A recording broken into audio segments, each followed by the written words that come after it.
नमस्कार विद्यार्थी मित्रांनो, मराठी जी के या आपल्या यूट्यूब चॅनलवरती सर्वांचे स्वागत आहे। तर पहा विद्यार्थी मित्रांनो, तुमचा 26 एप्रिल या दिवशी मुंबई उच्च न्यायालय भरतीचा शिपाई हमाल लिपिक या पदाचा पेपर होणार आहे। तर त्या अनुषंगाने आज आपण काही महत्त्वपूर्ण प्रश्न घेतलेले आहेत। हे प्रश्न पहा तुम्हाला परीक्षेच्या दृष्टिकोनातून महत्त्वपूर्ण ठरणारे असतील। तरी तुम्ही चॅनलवर जर नवीन असाल तर चॅनलला सबस्क्राईब करून ठेवा, कारण तुम्हाला असेच महत्त्वपूर्ण व्हिडिओ नक्कीच बघावयास मिळतील। चला तर मग व्हिडिओला सुरुवात करूया। तर पहा प्रश्न क्रमांक पहिला, समान नागरी कायदा लागू करणारे भारतातील पहिले राज्य कोणते आहे? विद्यार्थी मित्रांनो, तुम्हाला जर प्रश्नाचं जर उत्तर येत असेल तर कमेंट बॉक्समध्ये देण्याचा प्रयत्न करीत राहा। या प्रश्नाचं उत्तर होईल ऑप्शन क्रमांक 2 उत्तराखंड। तर उत्तराखंड हे स्वतंत्र भारतामध्ये समान नागरी कायदा लागू करणारे पहिले राज्य ठरलेले आहे, जे की मुख्यमंत्री त्या ठिकाणचे पहा पुष्कर सिंग धामी आहेत। कोण आहेत? पुष्कर सिंग धामी यांच्या नेतृत्वाखाली उत्तराखंड सरकारने पहा 27 जानेवारी 2025 मध्ये कधी 27 जानेवारी 2025 या दिवशी अधिकृतपणे हा कायदा त्या ठिकाणी लागू केलेला होता।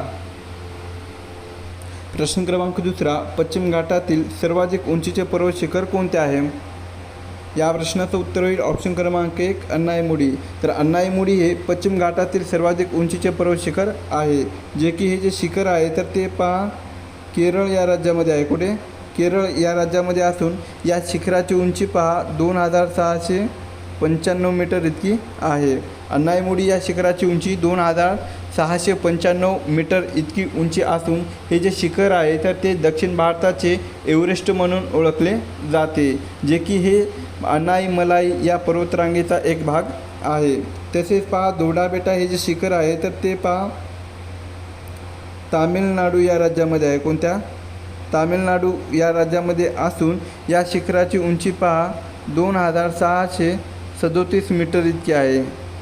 दोडा बेटा या शिखराची उंची 2637 मीटर इतकी असून हे जे शिखर आहे तर ते निलगिरी पर्वतरांगेचा सर्वात उंच शिखर आहे। तसेच पहा कळसुबाई हे जे शिखर आहे तर ते आपल्या महाराष्ट्र या राज्यामध्ये आहे। कुठे? महाराष्ट्र या राज्यामध्ये असून हे शिखर पहा महाराष्ट्रातील सर्वात उंच शिखर आहे, ज्याची उंची पहा 1646 मीटर आहे। किती? कळसुबाई या शिखराची उंची 1646 मीटर इतकी आहे, जे की हे महाराष्ट्रातील सह्याद्री पर्वत रांगेचा एक भाग आहे। प्रश्न क्रमांक तिसरा, देशातील पहिले ज्येष्ठ नागरिक आयोगाची स्थापना कोणत्या राज्याने केलेली आहे? या प्रश्नाचं उत्तर होईल पहा ऑप्शन क्रमांक 2 केरळ। तर देशातील पहिले ज्येष्ठ नागरिक आयोगाची स्थापना ही केरळ या राज्याने केलेली आहे, जे की मार्च 2025 मध्ये कधी? मार्च 2025 मध्ये केरळ सरकारने केरळ राज्य ज्येष्ठ नागरिक आयोग कायदा 2025 अंतर्गत या आयोगाची स्थापना केलेली आहे। प्रश्न क्रमांक 4, राष्ट्रपतींना महाभियोगाद्वारे पदावरून काढून टाकण्याचा अधिकार खालीलपैकी कोणास आहे? या प्रश्नाचं उत्तर होईल पहा ऑप्शन क्रमांक 2 संसद। तर राष्ट्रपतींना महाभियोगाद्वारे पदावरून काढून टाकण्याचा अधिकार हा संसदेला आहे, जे की पहा आपल्या भारतीय राज्यघटनेच्या कलम 61 काय आहे? आपल्या भारतीय राज्यघटनेच्या कलम 61 या कलमाअंतर्गत राष्ट्रपतीवर महाभियोग चालवता जाऊ शकतो। प्रश्न क्रमांक 5, संतोष ट्रॉफी पुढीलपैकी कोणत्या खेळाशी संबंधित आहे? तर ऑप्शन क्रमांक 2 पहा फुटबॉल। फुटबॉल या खेळाशी संतोष ट्रॉफी ही संबंधित आहे, जे की संतोष ट्रॉफी ही भारतातील एक प्रतिष्ठित राष्ट्रीय फुटबॉल स्पर्धा असून ही दरवर्षी आयोजित केली जाते। तर संतोष ट्रॉफीची सुरुवात केव्हा झालेली आहे? तर ती 1941 मध्ये कधी? 1941 मध्ये संतोष ट्रॉफीची सुरुवात ही झालेली होती। प्रश्न क्रमांक 6, सरदार वल्लभभाई पटेल यांची तुलना खालीलपैकी कोणाशी केली जाते? या प्रश्नाचं उत्तर होईल ऑप्शन क्रमांक 2 बिस्मार्क। तर पहा सरदार वल्लभभाई पटेल यांची तुलना ही बिस्मार्क यांच्याशी केली जाते। प्रश्न क्रमांक 7, भारतीय राज्यघटनेच्या डॅश कलमान्वये अस्पृश्यतेची प्रथा नष्ट करण्यात आलेली आहे? या प्रश्नाचं उत्तर होईल पहा ऑप्शन क्रमांक 4 17। तर पहा आपल्या भारतीय राज्यघटनेच्या कलम 17 काय आहे? कलम 17 या कलमान्वये अस्पृश्यतेची प्रथा ही नष्ट करण्यात आलेली होती. प्रश्न क्रमांक 8, पंढरपूरचे विठ्ठल मंदिर सर्वांसाठी खुले व्हावे यासाठी कोणी आंदोलन केले होते? या प्रश्नाचं उत्तर होईल पहा ऑप्शन क्रमांक 2, साने गुरुजी. तर पंढरपूरचे विठ्ठल मंदिर दलितांसह सर्वांसाठी खुले व्हावे यासाठी पहा स्वातंत्र्य सैनिक, समाजवादी नेते, साहित्यिक साने गुरुजी यांनी हे आंदोलन केलेले होते. प्रश्न क्रमांक 9, भारतामध्ये राष्ट्रीय मानवी हक्क आयोगाची स्थापना कोणत्या वर्षी झालेली आहे? तर ऑप्शन क्रमांक 1 पहा 1993 म्हणजेच 12 ऑक्टोबर 1993 या दिवशी भारतामध्ये राष्ट्रीय मानवी हक्क आयोगाची स्थापना ही झालेली होती. तर राष्ट्रीय मानवी हक्क आयोगाचे मुख्यालय कोणत्या ठिकाणी आहे? तर ते नवी दिल्ली या ठिकाणी आहे. कुठे? नवी दिल्ली या ठिकाणी राष्ट्रीय मानवी हक्क आयोगाचे मुख्यालय आहे. प्रश्न क्रमांक 10, माझी कन्या भाग्यश्री या योजनेची सुरुवात कधी झालेली आहे? या प्रश्नाचं उत्तर होईल पहा ऑप्शन क्रमांक 2, 1 एप्रिल 2016. तर पहा 1 एप्रिल 2016 या दिवशी माझी कन्या भाग्यश्री या योजनेची सुरुवात ही झालेली होती. प्रश्न क्रमांक 11, सर्वाधिक लांबीचा समुद्रकिनारा लाभलेले भारतातील राज्य कोणते आहे? तर ऑप्शन क्रमांक 3 पहा गुजरात. सर्वाधिक लांबीचा समुद्रकिनारा लाभलेले भारतातील राज्य हे पहा गुजरात हे राज्य आहे. तर गुजरात या राज्याला पहा 1600 किलोमीटर लांबीचा समुद्रकिनारा लाभलेला आहे. तर पश्चिम बंगाल या राज्याला पहा एकूण 721 किलोमीटर लांबीचा समुद्रकिनारा लाभलेला आहे. ओडिशा या राज्याला पहा 574 किलोमीटर लांबीचा समुद्रकिनारा लाभलेला आहे आणि आपल्या महाराष्ट्राला 720 किलोमीटर लांबीचा समुद्रकिनारा लाभलेला आहे.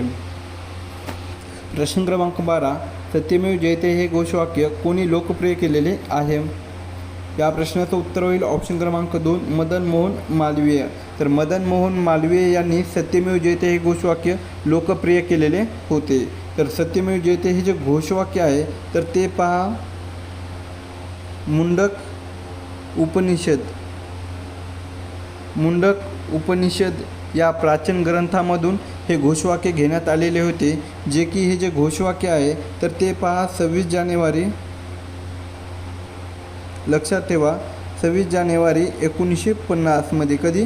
26 जानेवारी 1950 या दिवशी भारताचे राष्ट्रीय ब्रीदवाक्य म्हणून हे स्वीकृत करण्यात आलेले होते. काय? 26 जानेवारी 1950 या दिवशी भारताचे राष्ट्रीय ब्रीदवाक्य म्हणून याला स्वीकृत करण्यात आलेले होते. प्रश्न क्रमांक 13, देशातील पहिले smart manage EV charging station कोठे सुरू करण्यात आले आहे? या प्रश्नाचं उत्तर होईल पहा ऑप्शन क्रमांक 4, नवी दिल्ली. तर देशातील पहिले smart manage EV charging station हे नवी दिल्ली या ठिकाणी सुरू करण्यात आलेले आहे. प्रश्न क्रमांक 14, मराठी सत्तेचा उदय म्हणजेच rice of the Maratha power हे जे पुस्तक आहे तर ते पुढीलपैकी कोणी लिहिलेले आहे? तर ऑप्शन क्रमांक 3 पहा न्यायमूर्ती रानडे. तर मराठी सत्तेचा उदय हे जे पुस्तक आहे तर ते न्यायमूर्ती रानडे यांनी ते लिहिलेले पुस्तक आहे. प्रश्न क्रमांक 15, 2 ऑक्टोबर या दिवशी कोणाची जयंती साजरी केली जाते? या प्रश्नाचं उत्तर होईल ऑप्शन क्रमांक 2, महात्मा गांधी. तर 2 ऑक्टोबर या दिवशी महात्मा गांधी यांची जयंती साजरी केली जाते. म्हणजेच महात्मा गांधी यांचा जन्म 2 ऑक्टोबर 1869 मध्ये. कधी? 2 ऑक्टोबर 1869 मध्ये पोरबंदर या ठिकाणी. कुठे? पोरबंदर, जे की हे जे ठिकाण आहे तर ते गुजरात या राज्यामध्ये असून या ठिकाणी महात्मा गांधी यांचा जन्म झालेला आहे. जे की महात्मा गांधी यांचं पूर्ण नाव आहे मोहनदास करमचंद गांधी आहे. तर 2 ऑक्टोबर हा जो दिवस आहे तर तो पहा जगभरामध्ये आंतरराष्ट्रीय अहिंसा दिन म्हणून पाळला जातो. तसेच पहा 2 ऑक्टोबर हा जो दिवस आहे तर या दिवशी भारताचे दुसरे पंतप्रधान लाल बहादूर शास्त्री यांची जयंती साजरी केली जाते. प्रश्न क्रमांक 16, भारतीय चित्रपटसृष्टीचे जनक म्हणून कोणाला ओळखले जाते? तर ऑप्शन क्रमांक 3 पहा दादासाहेब फाळके. तर दादासाहेब फाळके हे भारतीय चित्रपटसृष्टीचे जनक म्हणून यांना ओळखले जाते. तर दादासाहेब फाळके यांचं पूर्ण नाव काय आहे तर ते धोंडीराज गोविंद फाळके. काय? धोंडीराज गोविंद फाळके हे त्यांचं पूर्ण नाव आहे. तर दादासाहेब फाळके यांनी 1913मध्ये कधी? सन 1913मध्ये राजा हरिश्चंद्र. कोणता?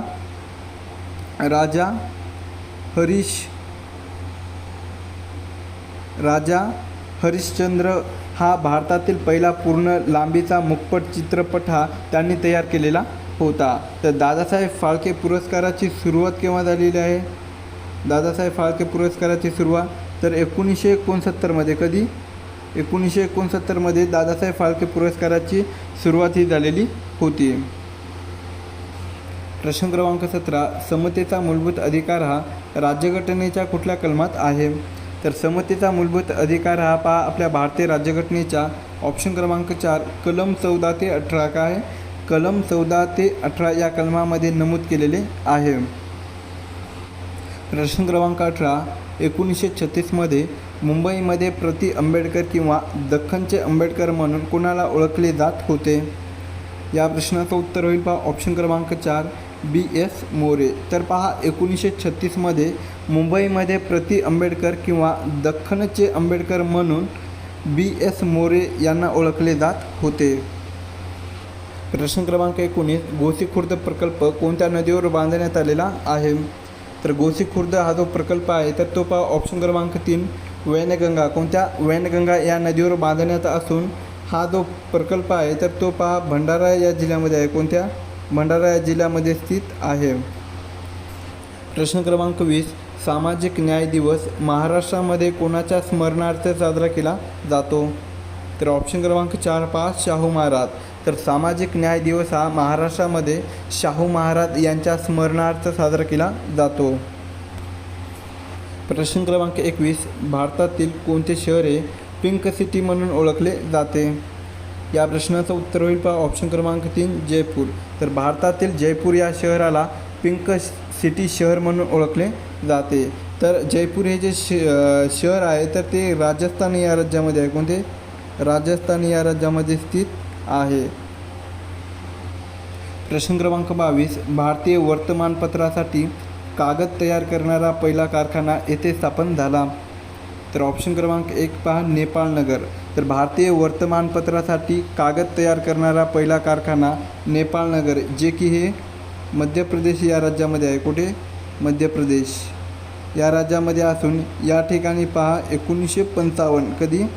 1955 या वर्षी भारतीय वर्तमानपत्रासाठी कागद तयार करणारा पहिला कारखाना स्थापन झालेला होता.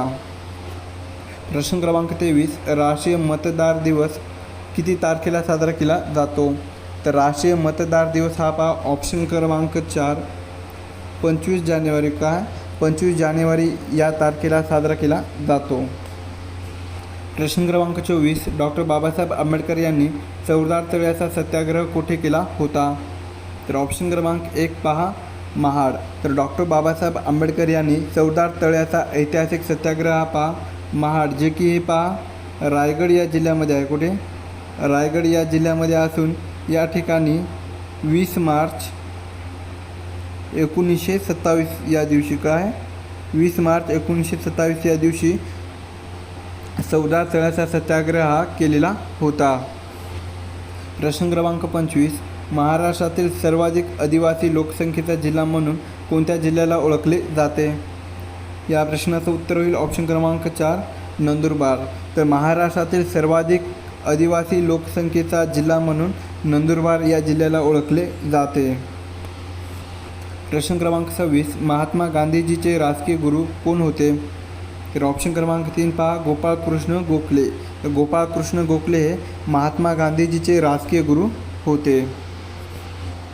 प्रश्न क्रमांक 27. काळविंटासाठी महाराष्ट्रातील कोणते अभयारण्य प्रसिद्ध आहे? तर काळविटासाठी महाराष्ट्रातील पहा ऑप्शन क्रमांक 1 देऊळगाव रेहकुरी. कोणतं? देऊळगाव रेहकुरी हे अभयारण्य प्रसिद्ध आहे. तर रेहकुरी हे जे अभयारण्य आहे तर ते पहा अहिल्यानगर या जिल्ह्यामध्ये आहे. कोणत्या?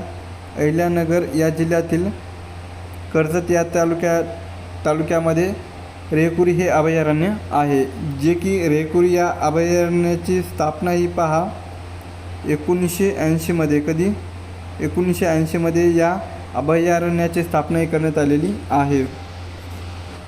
प्रश्न क्रमांक 28, भारतातील सर्वात लांब नदी खालीलपैकी कोणती आहे?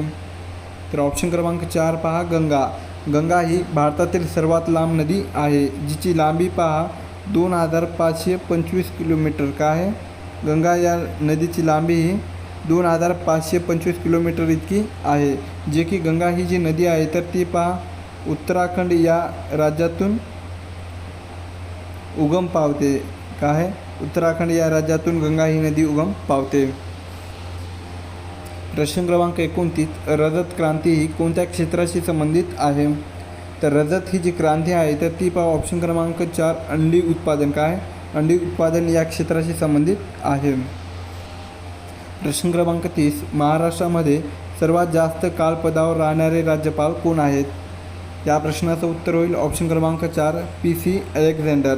तर PC अलेक्झांडर हे महाराष्ट्रामध्ये सर्वात जास्त काळ पदावर राहणारे राज्यपाल आहे. तर त्यांचा कार्यकाळ हा जो आहे तर तो पहा 1993 ते 2000.